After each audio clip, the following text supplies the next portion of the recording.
Hello students, कैसे हैं आप सब। आई होप आप लोग अच्छे होंगे। तो आज मेरा क्लास है क्लास 9th के लिए, जिसमें हम शांत और अशांत को देखेंगे कि किस प्रकार से हम आइडेंटिफाई करते हैं इसको। तो वीडियो काफ़ी इंटरेस्टेड होने वाला है और काफ़ी ज़रूरी भी है, क्योंकि बहुत से बच्चे होते हैं उनको समझ में नहीं आता है कि किस प्रकार से हम इसको आइडेंटिफाई करते हैं। अब जैसे इसमें हमारे दो टर्म है, एक हमारा क्या होता है टर्मिनेटिंग। अब क्योंकि हमारा जो डेसिमल होता है उसको दो पार्ट में बांट दिया गया है, टर्मिनेटिंग और नॉन टर्मिनेटिंग। टर्मिनेटिंग आप इंग्लिश वाले के लिए, और टर्मिनेटिंग को हिंदी में क्या कहते हैं, शांत कहते हैं।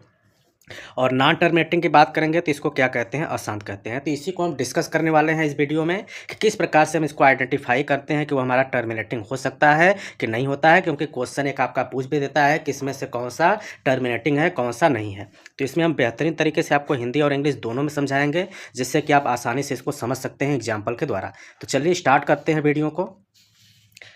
तो जैसा कि सबसे पहले हमने यहाँ पे ले लिया है terminating decimal and non terminating. ये हमारा क्या होता है, डेसिमल जो होता है उसको दो पार्ट में बांट दिया गया है। पहला हमारा क्या है, टर्मिनेटिंग है, दूसरा क्या है, नॉन टर्मिनेटिंग। अगर रही बात हिंदी की, तो जो टर्मिनेटिंग होता है उसको हम शांत कहते हैं, और जो नॉन टर्मिनेटिंग है उसको अशांत कहते हैं।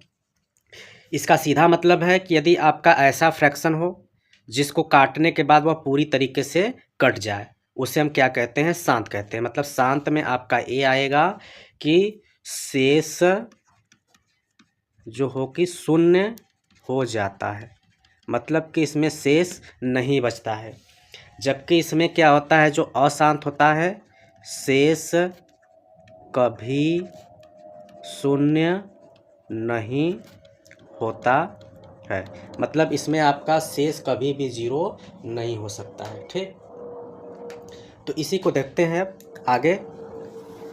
इसका पहले डेफिनेशन आपको बताते हैं अगले स्लाइड पे। जैसा कि हमने यहाँ पे टर्मिनेटिंग डेसिमल को लिया है।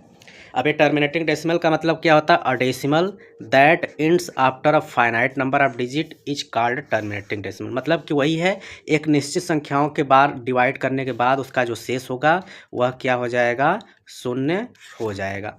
ठीक, जैसे एग्जांपल हम लेते हैं, मान लेता हूँ मैंने ले लिया 1/2। ठीक, अब 1 में आप 2 का डिवाइड करेंगे तो ये आपका 0.5 टाइम में कट गया। अगर यहीं पे आप 1/4 लेंगे तो 1/4 आप लेंगे तो ये आपका कट जाएगा 0.25 में। डिवाइड भी करके आपको दिखा देते हैं। जैसे 1 में आपका 4 का डिवाइड करना, डिवाइड पहले नहीं जाएगा, डेसिमल के बाद 0 जाएगा।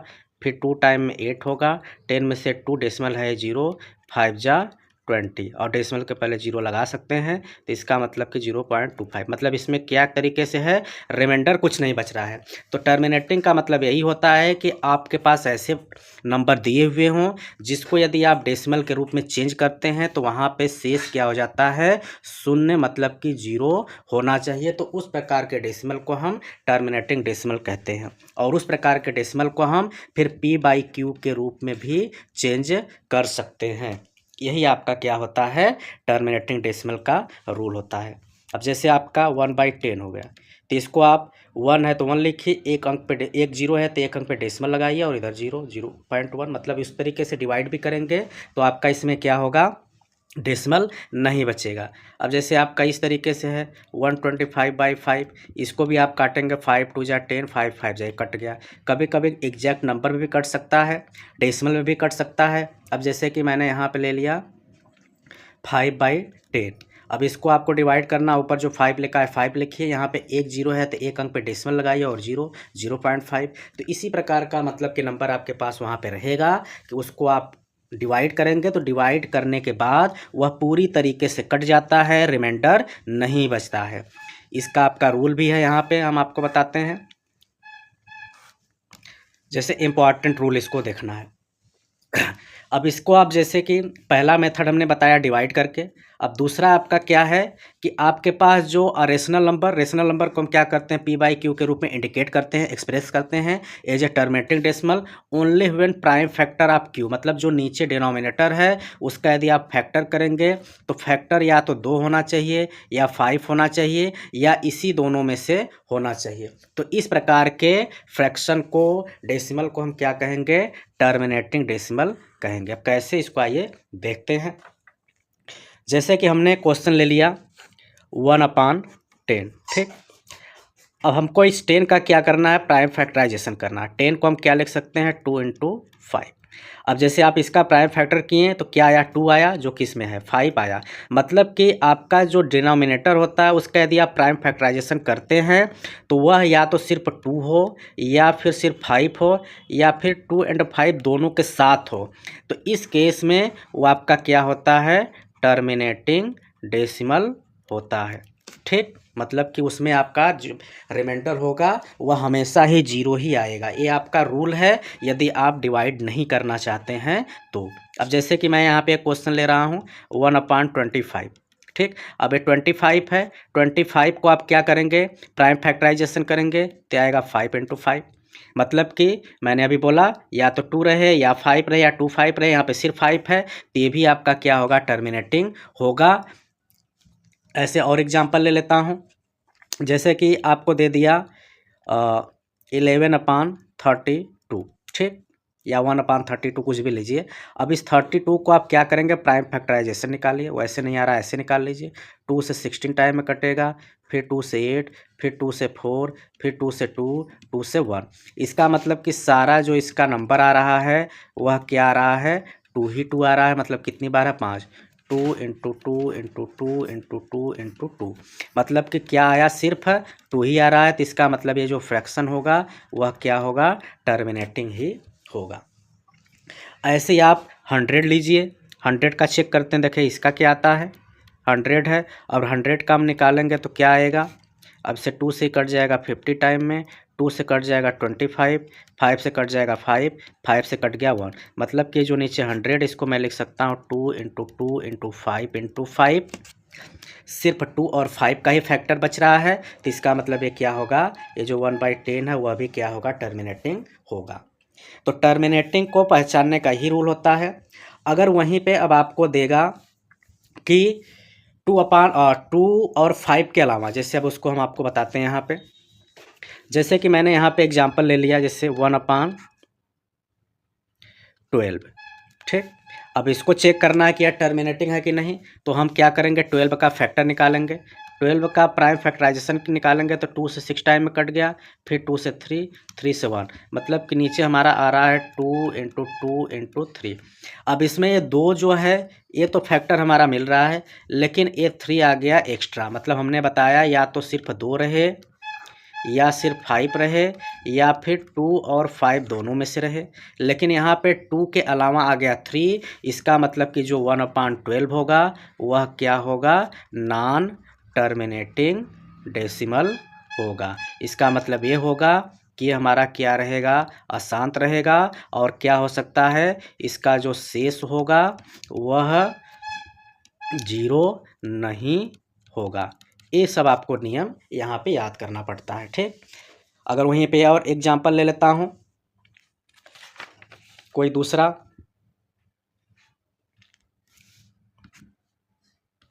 जैसे मैंने ले लिया 1/60, ठीक। अब यहाँ पे हम 60 का निकालते हैं। 60 का निकालेंगे, 2 से आपका कट जाएगा 30, फिर 2 से कट गया 15, 3 से कट गया 5, 5 से कट गया 1। मतलब इसको हम यहाँ पे लिखते हैं, तो लिखेंगे तो हमारा हो जाएगा क्या क्या है, 2 इंटू 2 इंटू 3 इंटू 5। अब यहाँ पे हमको क्या मिल रहा है, ये 2 भी मिल रहा है और 5 भी मिल रहा है, और ये 3 हो गया एक्स्ट्रा। जैसे ही आपका 2 एंड 5 के अलावा कोई नंबर उसका प्राइम फैक्टराइजेशन में आता है, सीधे सीधे हम उसको क्या लिख देंगे, नॉन टर्मिनेटिंग डेसिमल। यही आपका रूल होता है। एक बार फिर से आपको बता देते हैं, यदि आपका जो उसका डिनोमिनेटर होता है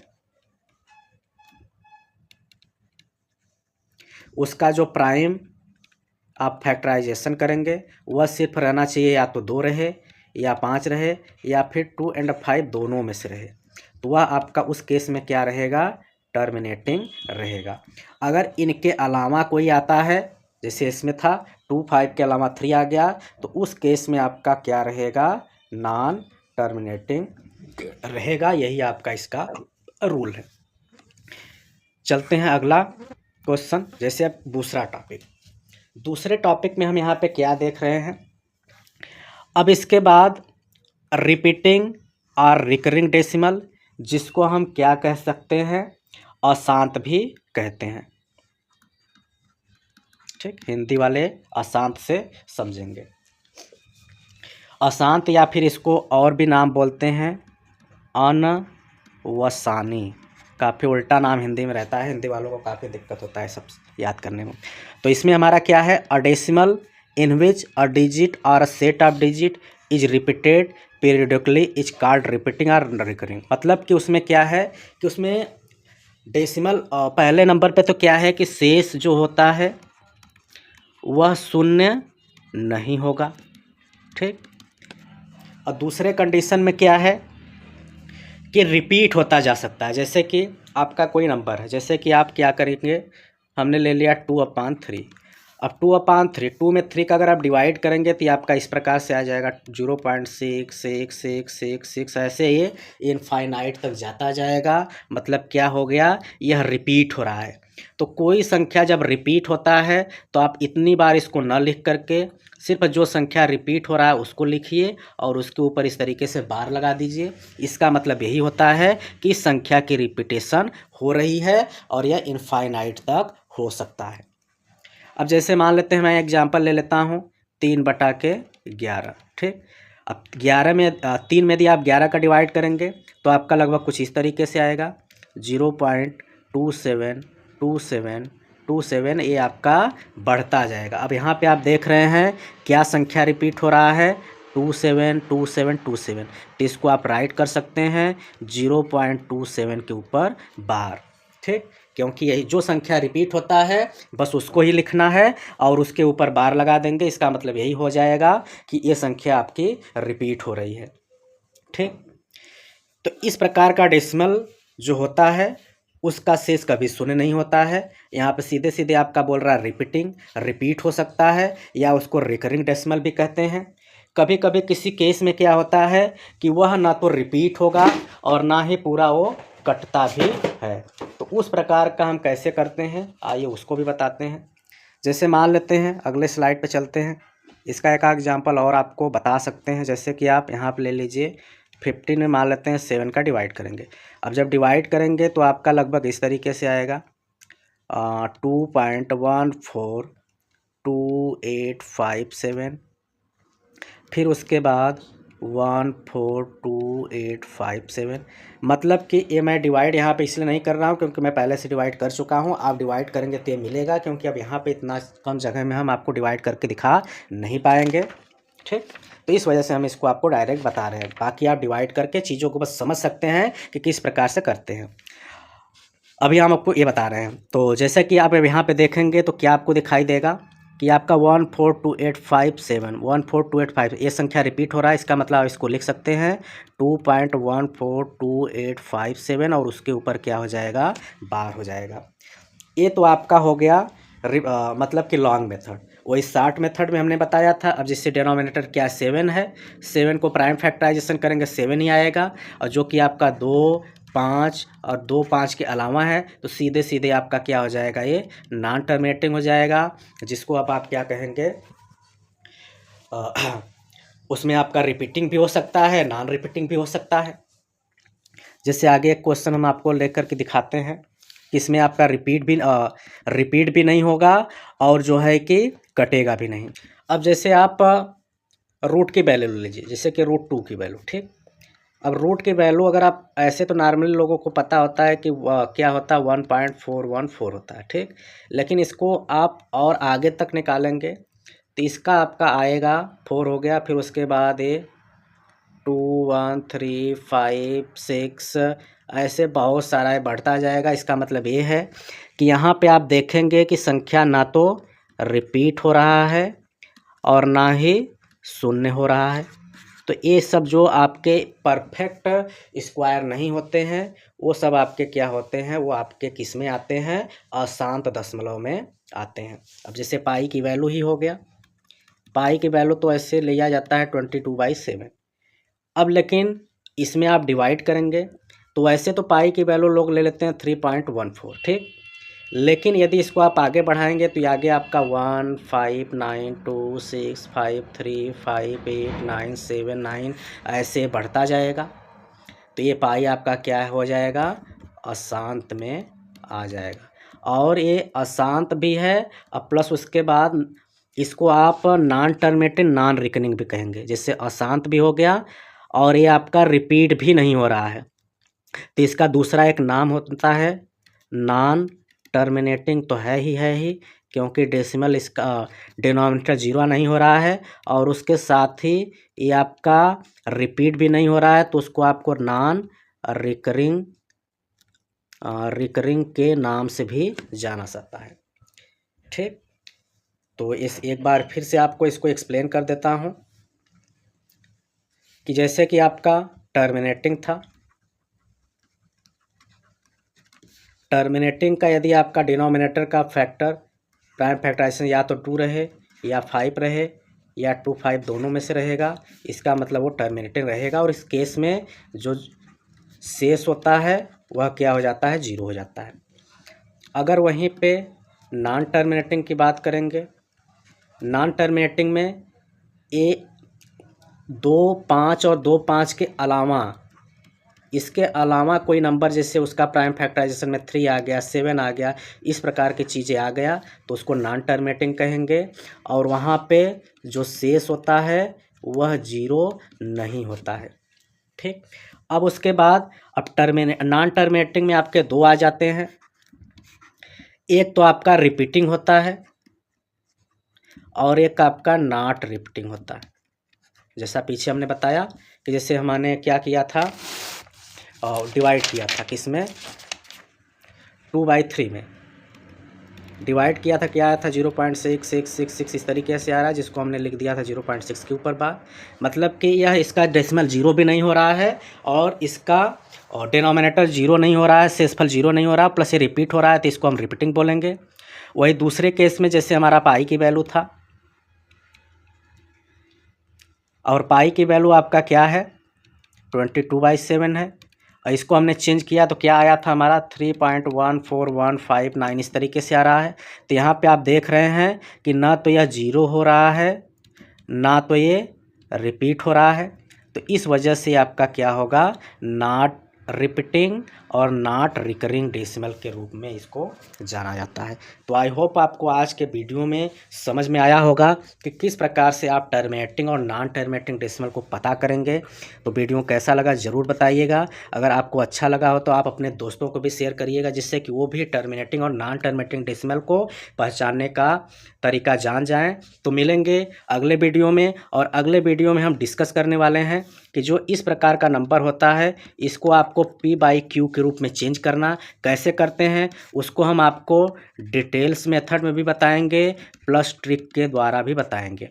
ट्रिक आपका तब काम करेगा जब MCQ क्वेश्चन टाइप पूछा जाएगा, बाकी आपको क्लास में करना है, डिटेल में क्वेश्चन है तो डिटेल से भी आपको बताया जाएगा। तो सबसे पहले हम उस क्वेश्चन को आपको ट्रिक से निकाल के बताएंगे, फिर डिटेल से बताएंगे।